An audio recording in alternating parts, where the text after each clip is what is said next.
In the past, I've done some pro rec play videos with myself and other pro players, and I've done an analysis as you see some of our highlight points. In the comments, I got some recommendations to do that same analysis, but at different levels. So what you're looking at here is a group of some of my students, some people I've worked with, some people I know, mostly 4-5 to 5-0 players. We're going to watch them play one game to 11, and I'm going to do a basically strategy analysis as they play. As you take a look at the players on the screen here, I do want to make one interesting note. Jen Jacobs, who is on the far left of your screen, is doing something that I think is really cool and kind of worth a mention here. She helped start a program called Project Flex, which brings athletic opportunities into youth prison programs. Jen is specifically working on introducing pickleball into the programs right now, and it sounds like it's having just an amazing response. I've linked the Instagram and the website to the program below if you'd like to learn more about it and maybe find a way that you could help out. Okay, let's get to the pickleball.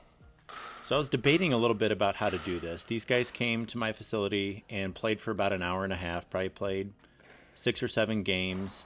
I was considering just pulling out a lot of highlight points and showing those, but I think a better way to do this was showing one full game to 11 points.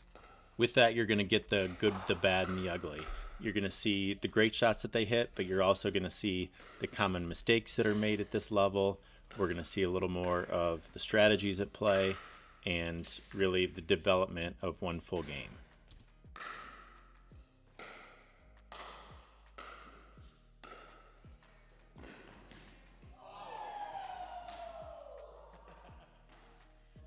So like I said, I probably watched them play 6 or 7 games here. So you're just getting kind of a small taste of what I saw over the course of a handful of games.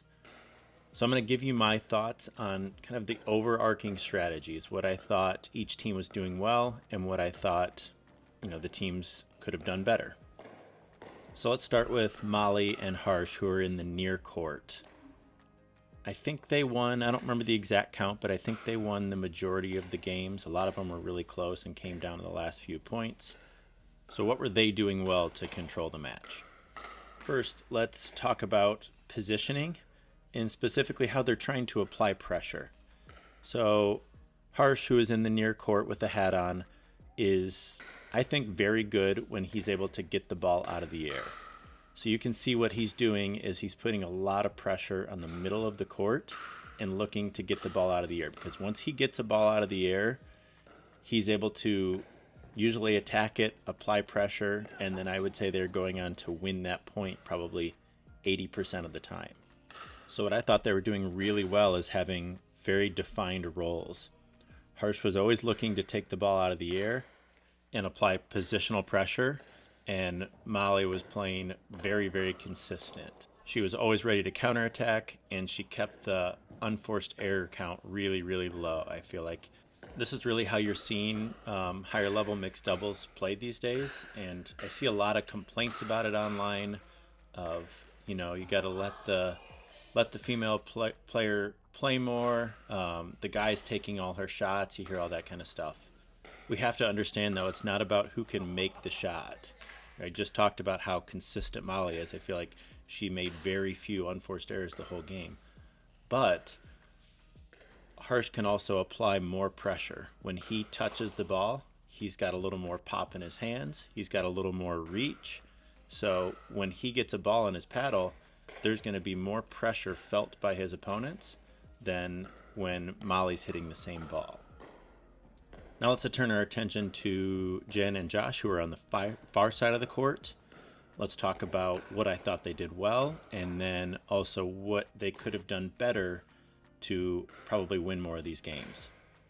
First, I thought that Jen and Josh were maybe the slightly better team when the point got to neutral. So when all 4 players were up at the kitchen line dinking, they're both very consistent. They both got good hands. They know how to move the ball around. They're playing great points. So here's going to be a specific example of where I think they got outplayed a little bit in this match. So they were up 5-1, and now you're going to see Harsh and Molly go on a little bit of a run here. They're actually going to go from 1-5 down all the way to 6-5 up. And these are almost all exclusively started by poor returns. Either, I think there were a couple missed returns in there, or short returns. And Harsh and Molly were able to get to the net pretty easily in all of these points. So the big takeaway here is how important the transition game is. You can be the better team at the net, you can be the better team neutral, you can be the better team in the dink game, but if you're not getting into that game enough, if you're losing the serve, return, transition game battle, then you're not getting neutral enough, and you could still go on to lose that match, even though you may be the better team at the kitchen line. So if I were coaching Jen and Josh in this match, the first advice I would give would be to try to serve a little bit bigger. I feel like they're getting stuck in the transition a lot. They're having a hard time getting their third shot drops to bounce because of Harsh's ability to control the middle, get the ball out of the air, and take control of the point right away. So what happens is if you can take a little more risk on your serve, go for a bigger serve, try to get it deeper, try to hit it harder, a lot of times you're going to get shorter returns out of that. And then with those shorter returns, it's going to be easier to get that drop where you want it, get the point neutral, and now Jen and Josh are playing the type of points that they want to be playing.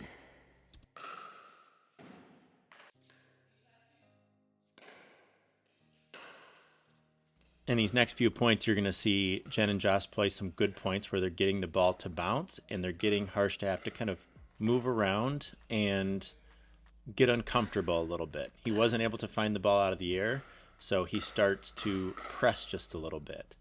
And, when he presses, he can make a few errors. In this specific instance coming up, you can see a situation where I think these are balls that Harsh should be leaving for his partner. Those were a couple balls that were short, low. There's really nothing there. And I think those are balls that he's just got to allow his partner to take and stay consistent with, and he's got to look for better opportunities.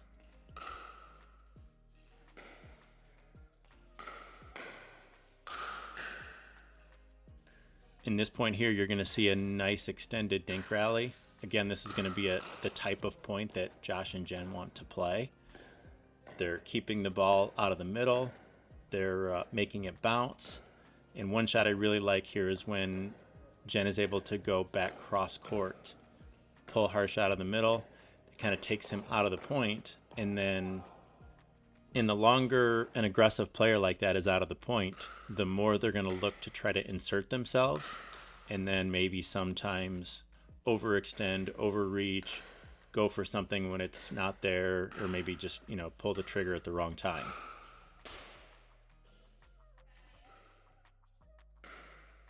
So some strategic advice I would give Jen and Josh here would be to dink and drop more to Harsh's backhand. You could see how many of their drops, how many of their dinks were going to the middle or towards Molly's side. So Jen just hit a good one there towards Harsh's backhand. She missed it wide, but that's okay. I like that shot. I think she should stick with that. The tendency when you're playing an aggressive or strong player that likes to cover a lot of court is to try to keep it away from him, which means, hit everything to the partner's corner. So you see a lot of balls going to Molly's side. But I think Jen and Josh had the most success when they were trying to get the ball to bounce on Harsh's backhand side. If they can get him buried in that corner, like you see there, they can kind of get him trying to rush back to the middle and making some mistakes.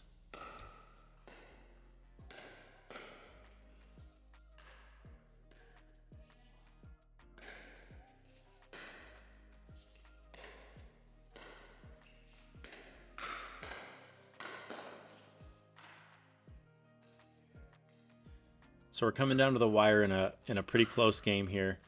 Typically in this situation, I would put my money on a team like Jen and Josh to come out of this because they're the slightly steadier team.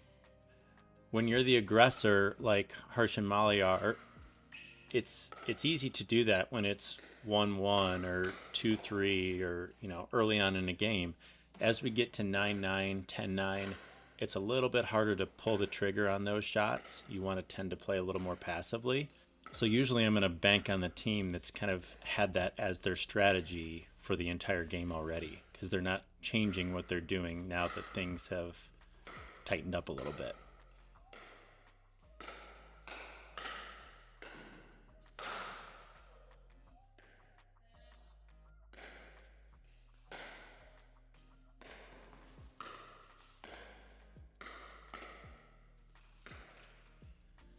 And there we go. We got game, set, and match for Harsh and Molly. Hope you enjoyed the video. Hope you liked the analysis. Let me know if you want me to do more like these at different levels. And don't forget to like and subscribe. Thanks.